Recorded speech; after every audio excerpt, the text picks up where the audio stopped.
इसके लेफ्ट में, एक एंगल इसके राइट साइड में होना चाहिए। तब वो कितने एंगल्स बनाएंगे? 8 एंगल्स फॉर्म होते हैं। Vertically opposite angle VOA, vertically opposite angle. Hello बच्चों, स्वागत है आप सभी बच्चों का एलन ऑनलाइन के स्टडी प्लेटफॉर्म पर। आज हम आप लोगों के लिए लेके आए हैं क्लास 9th का चैप्टर लाइंस एंड एंगल्स का एक बहुत ही मजेदार topic, interesting and important topic, जिसका नाम है पेयर्स ऑफ एंगल्स, जिसके अंदर आप डिफरेंट पेयर्स ऑफ एंगल्स के बारे में समझोगे, पढ़ोगे और सीखोगे। जैसे कि थोड़ा सा एक्साइटमेंट आप लोगों की बनाए, vertically opposite angles, alternate interior angles and adjacent angles, corresponding angles, alternate exterior angles, ये सब क्या होते हैं, ये सब आज आप सीखोगे। चलो तो स्टार्ट करते हैं आज की क्लास को। तो सबसे पहले एंगल की अगर हम बात करें, यानी कि सबसे पहले पेयर्स ऑफ एंगल्स की अगर हम बात करें, तो सबसे पहले बेसिक से स्टार्ट करते हैं। और बेसिक में सबसे पहले कॉम्प्लीमेंट्री एंगल। कॉम्प्लीमेंट्री एंगल क्या होता है? दो एंगल्स जिनका सम 90 डिग्री के बराबर होता है, उसे हम कॉम्प्लीमेंट्री एंगल बोलते हैं। या फिर दूसरी भाषा में, दो एंगल्स जब मिलके एक राइट एंगल ट्राइंगल बनाते हैं तो उसे हम क्या बोलते हैं? कॉम्प्लीमेंट्री एंगल बोलते हैं। जैसे कि two angles the sum of whose measure is 90 degree are called the complementary angles. उसको क्या बोला जाता है? कॉम्प्लीमेंट्री एंगल बोला जाता है। जैसे कि अगर CMD एडेड विद AOB क्या बन जाए? 90 डिग्री के बराबर बन जाए, तो हम क्या बोलते हैं? ये दोनों क्या है? कॉम्प्लीमेंट्री एंगल बोलते हैं। यानी कि angle CMD added with angle BOA that is equal to 90 degree, यानी कि complementary angle.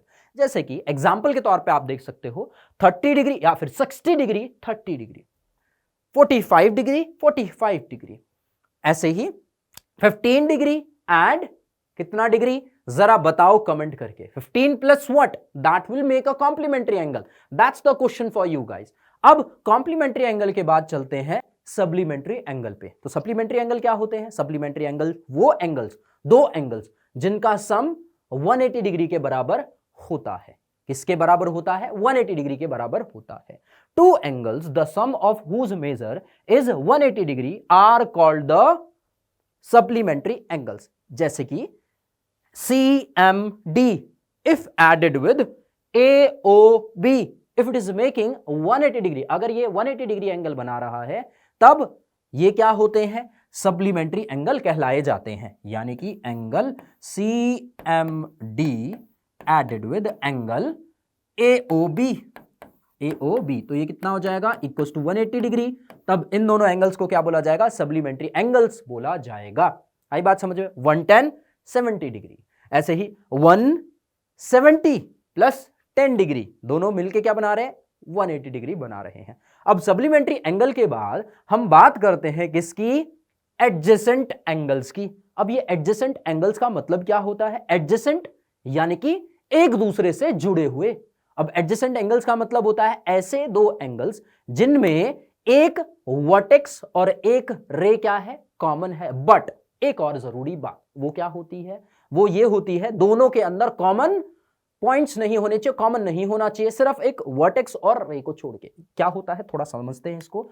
If two angles in the same plane, दो एंगल्स सेम प्लेन के अंदर have a common vertex, common vertex होती है and a common arm but have interior with no point in common, उनके अंदर दोनों क्या है? इंटीरियर, उनके दोनों के अंदर कॉमन कुछ नहीं होना चाहिए। Also angle should be on either side of the common रे, यानी कि अगर ये कॉमन रे है, एक एंगल इसके लेफ्ट में, एक एंगल इसके राइट साइड में होना चाहिए, then the angles are adjacent angles. तब एंगल को क्या बोला जाता है? एडजेसेंट एंगल बोला जाता है। अगर फिगर के साथ अगर दिखाया जाए तो BOA अगर ये एंगल है, हमने क्या किया? एक कॉमन रे दैट इज OC क्लिक किया, तो इस केस में if we are saying that this is angle number 1 and this is angle number 2, तो AOC and COB are adjacent angles। तब क्या हो जाता है? AOC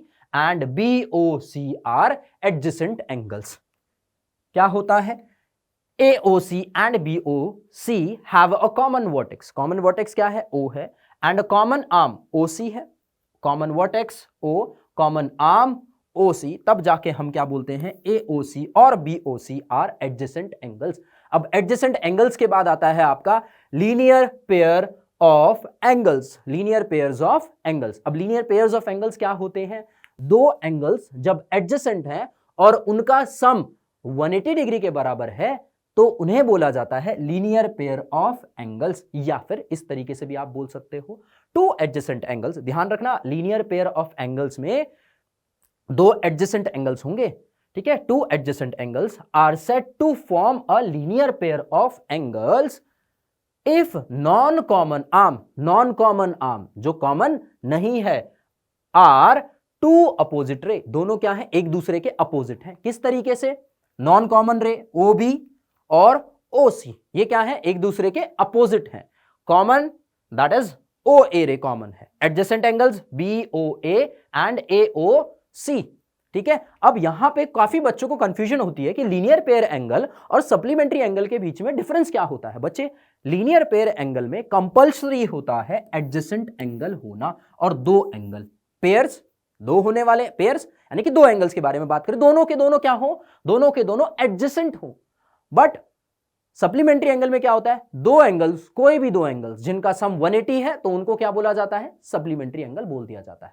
ठीक है, तो इस बात का ध्यान रखना. तो यहां से हम क्या बोल सकते हैं? यहां से we can say that, what we can say? We can say that angle BOA added with angle COA that is equal to 180 degree. When the sum of two adjacent angles is 180 degree, then they are called as linear pair angles. तब उनको क्या बोला जाता है? linear pair angles बोला जाता है. यानी कि AOB added with angle AOC किसके बराबर है? ये 180 के बराबर, 180 डिग्री के बराबर. तो यहां से क्या बोला जाएगा? Angle AOB and angle AOC, इन दोनों एंगल्स को तब क्या बोला जाता है? लीनियर पेयर ऑफ एंगल्स बोला जाता है. आई बात समझ में? अब इसके बाद बात करते हैं वर्टिकली अपोजिट एंगल्स के बारे में. अब ये वर्टिकली अपोजिट एंगल्स क्या होता है? Two opposite angle when line intersects, जब दो लाइन इंटरसेक्ट करती है तब जो दो अपोजिट एंगल होंगे उन्हें बोला जाता है वर्टिकली अपोजिट एंगल. क्या? आओ समझते हैं. The opposite angle formed by two intersecting line, दो इंटरसेक्टिंग लाइन से जब दो अपोजिट एंगल बने उसे बोला जाता है वर्टिकली अपोजिट एंगल. यानी कि AD is a line, BC is a line. इस केस में अगर आप देखो एंगल AOB, एंगल AOB, इस एंगल के अपोजिट कौन सा वाला एंगल है? COD है. वो क्या है? COD. तो इन दोनों एंगल्स को क्या बोला जाएगा? इन दोनों एंगल्स को बोला जाएगा वर्टिकली अपोजिट एंगल. ऐसे ही जब हम बात करेंगे AOC की, AOC एंड दूसरा दैट इज BOD, तो ये दोनों एंगल्स क्या हैं? वर्टिकली अपोजिट एंगल्स होते हैं. ठीक है, अब आपके पास आपके सिलेबस में एक थ्योरम है जिससे प्रूव किया जाता है कि वर्टिकली अपोजिट एंगल्स क्या होते हैं? इक्वल होते हैं. अभी फिलहाल नहीं करा रहे, बट हाँ ये आपको पता होना चाहिए, ये बात आपको पता होनी चाहिए कि if we are saying that AOB and COD are vertically opposite angle, then they should be equal. ये क्या होते हैं? इक्वल होते हैं. ऐसे ही angle AOC should be equal to BOD. क्यों? क्योंकि ये क्या है हमारा? ये है वर्टिकली अपोजिट एंगल. शॉर्ट में लिख दिया vertically opposite angle VOA, vertically opposite angle. आई बात समझ में? थोड़ा शॉर्ट में लिख दिया वर्टिकली अपोजिट एंगल. ये आपको पता होना चाहिए, ये बात आपको पता होनी चाहिए कि वर्टिकली अपोजिट एंगल होता क्या है. ठीक है, उसके बाद कौन सा वर्टिकली अपोजिट एंगल है पता होना चाहिए. और वर्टिकली अपोजिट एंगल है तो वो इक्वल होते हैं. वो क्या होते हैं? इक्वल होते हैं. अब नेक्स्ट बात करते हैं किसकी? ट्रांसवर्सल की. ये ट्रांसवर्सल कौन सा एंगल होता है? नहीं, ट्रांसवर्सल एंगल नहीं, ट्रांसवर्सल आपकी लाइन होती है. कैसी लाइन होती है ये? वो भी समझाते हैं. जब एक line, when a line intersects two और मोर लाइंस, जब एक लाइन दो या दो से ज्यादा लाइनों को कट करती है अलग अलग पॉइंट पर, चाहे वो पैरेलल हो चाहे वो नॉन पैरेलल हो, चाहे वो पैरेलल हो चाहे वो नॉन पैरेलल हो, जिन लाइन को वो इंटरसेक्ट कर रही है। एक ही लाइन है, क्या है? इन अ प्लेन अ लाइन, एक line, a line that is one line is a transversal, वो ट्रांसवर्सल कैप कहलाई जाएगी इफ एंड ओनली इफ, तभी इफ इंटरसेक्ट्स टू और मोर लाइन, दो या दो से ज्यादा लाइनों को वो क्या करे? कट करे। लेकिन कहां पे कट करे? एक ही पॉइंट पे नहीं, अलग अलग, पहली लाइन को अलग पॉइंट पे, दूसरी लाइन को अलग पॉइंट पे, ठीक है, ईच एट डिफरेंट पॉइंट्स। हां, हो सकता है द लाइन कट बाय, जो ट्रांसवर्सल लाइन कट कर रही है लाइनों को, वो हो सकता है पैरेलल हो भी सकता है पैरेलल नहीं हो, ठीक है। किस तरीके से? एल और एम क्या है? पैरेलल नहीं है। यहां पे A B is a transversal where non-parallel lines L and M are non-parallel lines, AB is a transversal. Similarly, L और M अगर पैरेलल होंगे तो AB फिर भी ट्रांसवर्सल ही कहलाई जाएगी, पैरेलल लाइंस का किस्सा। अब यहां से डिफरेंट डिफरेंट एंगल्स बनते हैं। अब ये ट्रांसवर्सल लाइन दो या तीन लाइनों को भी कट कर सकती है, चार लाइनों को भी कट कर सकती है, लेकिन जब स्पेसिफिकली अगर दो लाइनों को कट करती है ये, when the transversal line cuts two lines, या तो वो पैरेलल हो चाहे वो पैरेलल नहीं हो, तब वो कितने एंगल्स बनाएंगे? 8 एंगल्स फॉर्म होते हैं। कितने? 8 एंगल्स फॉर्म होते हैं। क्या होता है? When a transversal intersects two lines 8 angles are formed. कैसे? देखो जरा, L and M non parallel lines है, angle 1 2 3 4 5 6 7 and 8, AB is a transversal line. ऐसे ही अगर L और M पैरेलल हुई तब क्या होता है? सेम 8 एंगल्स आपके फॉर्म होते हैं। तो सबसे पहले चर्चा किसकी कर लेते हैं? जब इंटरसेक्ट, जब क्या है? पैरेलल नहीं है। जब पैरेलल नहीं है तो पहले उसके बारे में चर्चा कर लेते हैं, फिर जब पैरेलल होगी तब उसके बारे में बात भी करेंगे। तो जब दो लाइंस, एक ट्रांसवर्सल दो लाइंस को जब क्या करती है? इंटरसेक्ट करती है, यानी कि कट करती है अलग अलग पॉइंट्स पे, तो 8 एंगल्स बनते हैं, ये हमने बता दिया। लेकिन वो 8 एंगल्स का अलग अलग नाम दिया जाता है, डिफरेंट डिफरेंट नेम्स दिए जाते हैं। क्या बोला जाता है? These angles are given special names, इनको अलग अलग नाम दिया जाता है। पहला, interior angles lies between the two lines. पहला क्या होता है? पहला नाम होता है इंटीरियर एंगल्स। इंटीरियर एंगल्स यानी कि अंदर वाले एंगल्स, यानी कि 4 3 5 6, 3 4 5 6, इनको क्या बोला जाता है? इंटीरियर एंगल, जो अंदर की तरफ है। ऐसे ही exterior angles, exterior angle lies outside the line, two line, 1 2 7 and 8, 1 2 7 and 8, इनको क्या बोल दिया जाएगा? इनको बोल दिया एक्सटीरियर एंगल्स। आई बात समझ में? ऐसे ही अल्टरनेट इंटीरियर एंगल्स की अगर हम बात करें, इंटीरियर तो सीधी बात है, इंटीरियर का मतलब क्या होता है? अंदर वाले एंगल्स। लेकिन अल्टरनेट है, अल्टरनेट यानी कि 4 6 अल्टरनेट है, ठीक है, 3 एंड 5, तो ऐसे को क्या बोला जाता है? 3 एंड 5, 3 एंड 5 दोनों मिला के क्या बन रहे हैं? दोनों क्या बोले जाते हैं? Alternate interior angles. 4 and 6, 4 and 6 को क्या बोला जाता है? Alternate interior angles. आई बात समझ में? ये बात याद रखना। अब इंटीरियर की तो बात हो गई, इंटीरियर एंगल्स की बात होगी, एक्सटीरियर एंगल्स की बात होगी, अल्टरनेट इंटीरियर एंगल्स की बात होगी, तो थोड़ा और इसके बारे में चर्चा करें क्या? हाँ, थोड़ा और चर्चा करते हैं। तो होता क्या है? अब अल्टरनेट इंटीरियर होता है तो अल्टरनेट एक्सटीरियर एंगल्स भी होना चाहिए। एक्सटीरियर एंगल का मतलब क्या होता है? जो बाहर की तरफ होते हैं, बाहर की तरफ, यानी कि 1 2 एंड 8 7 अल्टरनेट है, यानी कि 1 और 7, 2 एंड 8, तो alternate exterior angles are on opposite side of the transversal, opposite side पे होते हैं। पहले तो एक्सटीरियर एंगल्स कहां पे हैं? एक्सटीरियर एंगल्स बाहर की तरफ होते हैं, बाहर की तरफ होते हैं। एक तो एक सिंपल सा तरीके से आप समझ सकते हो। अब अल्टरनेट है तो 1 और 7, 1 and 7 are alternate exterior angles. Alternate exterior angles क्या होते हैं? बाहर, 1 और 7। ऐसे ही 2 एंड 8, 2 एंड 8। अब नेक्स्ट इस बात की बात करते हैं, that is consecutive interior angles. दोबारा से, कॉन्जिक्यूटिव इंटीरियर एंगल्स। ये कॉन्जिक्यूटिव इंटीरियर एंगल्स क्या होता है? आर, पहले तो इंटीरियर अगर बोर्ड बोल दिया, इंटीरियर अगर बोल दिया तो अंदर की तरफ है, अंदर की तरफ, यानी कि पहले तो अंदर की तरफ है अगर एंगल 3 4 5 6, 3 4 5 6 के बारे में बात हो गई। अब क्या है, कॉन्जिक्यूटिव। अल्टरनेट क्या होता था, ऐसा 4 और 6 ये हम पढ़ चुके, 3 और 5 हम पढ़ चुके, लेकिन कॉन्जिक्यूटिव है तो क्या हो जाएगा 3 6 एंड 3 एंड 6 फिर 4 and 5, 3 and 6 and comma 4 and 5, 4 and 5 that is consecutive interior angles, 3 and 6 consecutive interior angles. ठीक है, ये तो जब लाइन क्या है, L और M क्या है, पैरेलल नहीं है, जब L और M क्या है, पैरेलल नहीं है। अब एक और टाइप का एंगल होता है आपका जो कि होता है कॉरस्पॉन्डिंग एंगल्स। अब कॉरस्पॉन्डिंग एंगल्स में ऐसा क्या डिफरेंट होता है, कॉरस्पॉन्डिंग एंगल्स की जब हम बात करते हैं तो कॉरस्पॉन्डिंग एंगल्स में ध्यान रखना क्या होता है, corresponding angles are on the same side of the transversal, एक होगा एक्सटीरियर पे एक होगा इंटीरियर पे। कैसे, हैविंग डिफरेंट वर्टिसेस, अलग अलग वर्टिसेस होंगी, but one is an exterior angle, एक होगा एक्सटीरियर और दूसरा वाला क्या होगा, इंटीरियर एंगल होगा। मतलब पहले तो समझते हैं, अगर इस 2 की बात बोल रहे हैं तो 2 किसके साथ कॉरस्पॉन्डिंग होगा, 6 के साथ।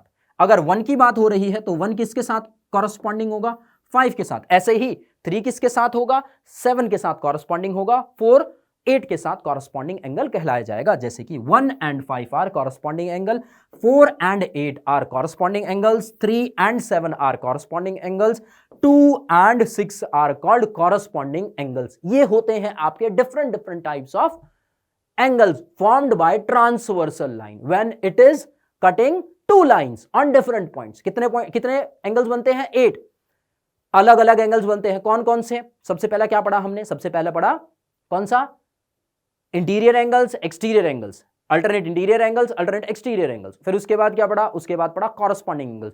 फिर उसके बाद क्या पढ़ा, कॉन्जिक्यूटिव इंटीरियर एंगल्स। 4 पार्ट 4 पढ़ लिए। लेकिन अब तक ये क्या थे, L और M नॉन पैरेलल थे। लेकिन अगर transversal of a parallel line की अगर हम चर्चा करें, transversal of a parallel line की अगर हम बात करें, तो पैरेलल लाइन यानी कि 2 लाइनें आपस में क्या है, पैरेलल है। 2 लाइनें आपस में क्या है, L और M क्या है, पैरेलल है। ऑब्वियसली 8 एंगल्स बन रहे हैं, 8 एंगल्स बन रहे हैं। अब इस केस में कॉरस्पॉन्डिंग एंगल्स क्या हो जाते हैं, कॉन्ग्रुएंट हो जाते हैं, यानी कि इक्वल हो जाते हैं।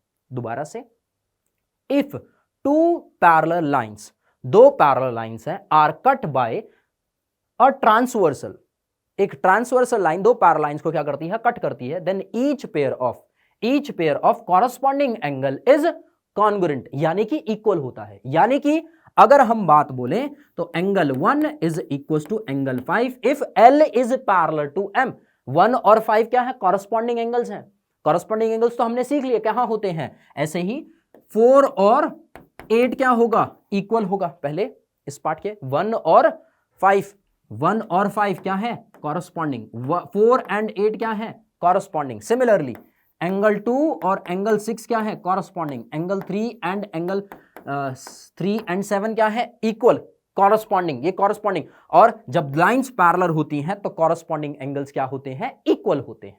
ऐसे ही अगर लाइन क्या है, L और M पैरेलल है, if 2 lines are cut by a transversal, 2 lines को ट्रांसवर्सल लाइन अगर कट करती है, देन ईच पेयर्स ऑफ, जो 8 एंगल्स बने उनमें से each pairs of alternate interior angle is congruent. Alternate interior angles क्या होंगे, कॉन्ग्रुएंट होंगे। इंटीरियर एंगल्स यानी कि अंदर की तरफ, अल्टरनेट यानी कि 4 एंड 6, मतलब एंगल 4 किसके बराबर होगा, एंगल 6 के बराबर होगा। एंगल 3 किसके बराबर होगा, एंगल 5 के बराबर होगा। और इसको क्या बोला जाता है, alternate interior angles are equal when line L is parallel to M। ये बात ध्यान रखना। या फिर ऐसा बोल सकते हो, अगर अल्टरनेट इंटीरियर एंगल्स इक्वल है तो लाइन हमारी क्या है, पैरेलल है। या फिर लाइन पैरेलल है तो अल्टरनेट इंटीरियर एंगल्स हमारे क्या होते हैं, इक्वल होते हैं। लास्ट पार्ट की अगर हम इसमें बात करें तो हमने क्या सीखा था, अल्टरनेट तो सीखा था, इसके साथ साथ एक और पार्ट सीखा था, कॉन्जिक्यूटिव इंटीरियर एंगल्स। क्या सीखा था, कॉन्जिक्यूटिव इंटीरियर एंगल्स। तो उसके बारे में बात बताते हैं। If 2 lines are cut by a transversal, obviously then each pairs of consecutive interior angle is supplementary. मतलब सप्लीमेंट्री समझ आया, पहले तो समझो कॉन्जिक्यूटिव इंटीरियर एंगल्स क्या थे। कॉन्जिक्यूटिव इंटीरियर एंगल्स थे 4 एंड 5 एंड 3 एंड 6, यानी कि जब हम बोलते हैं एंगल 4 एंड 5 क्या है, कॉन्जिक्यूटिव इंटीरियर एंगल्स हैं, तो जब L और M पैरेलल होती हैं तो 4 + angle 4 plus angle 5 that is equal to 180 degree क्या होते हैं 180 डिग्री के बराबर होते हैं। ऐसे ही angle 3 plus angle 6 that is equal to 180 degree क्या बनाते हैं, ये दोनों सप्लीमेंट्री एंगल बनाते हैं। यहां ऐसा नहीं बोला गया है, लीनियर पेयर एंगल के बारे में नहीं बोला। लीनियर पेयर एंगल क्या होंगे, 1 और 2 लीनियर पेयर एंगल है, 2 और 3 लीनियर पेयर एंगल है, 3 एंड 4 लीनियर पेयर एंगल है, 4 एंड 1 क्या है लीनियर पेयर एंगल है। लीनियर पेयर एंगल क्या होते हैं, दो एडजेसेंट एंगल्स मिलके क्या बनाते हैं, एक स्ट्रेट लाइन बनाते हैं, यानी कि दो एंगल्स एडजेसेंट एंगल जिनका सम 180 के बराबर होता है। ऐसा मत बोल देना कि 4 और 5 क्या होते हैं, कॉन्जिक्यूटिव इंटीरियर एंगल्स क्या होते हैं, लीनियर पेयर एंगल्स होते हैं। यहां पे देख के सप्लीमेंट्री एंगल को देख के ऐसा मत बोलना, ये गलत होता है। लीनियर पेयर एंगल्स का मतलब होता है adjacent angles. 4 and 5 are not adjacent angles, ये इंटीरियर एंगल्स हैं। कौन से, कॉन्जिक्यूटिव इंटीरियर एंगल्स। ठीक है, ये आपके कुछ पार्ट्स थे। अब यहां पे एक और आप बात बता सकते हो, वर्टिकली अपोजिट एंगल्स कौन से होते हैं, 1 एंड 3। क्विक रिवीजन के तौर पे क्या बताया था, vertically opposite angle. Vertically opposite angle क्या बताया था, 1 एंड 3, 2 एंड 4। अब इस इधर पे 5 एंड 7, 6 एंड 8। ठीक है, ये कुछ पार्ट्स आपको पता होने चाहिए, जो कि क्लियर होने चाहिए, तभी आप लाइंस एंड एंगल्स के क्वेश्चंस कर पाओगे, क्योंकि बेसिक तो यही है ना आपका लाइंस एंड एंगल्स का। ठीक है, तो ये था आपका core basics of lines and angles, pairs of angles की अगर हम बात करें। अब ये होता है टॉपिक आपका फिनिश। अब लेते हैं आप लोगों से अलविदा, मिलते हैं नेक्स्ट क्लास में। धन्यवाद, थैंक यू बच्चा।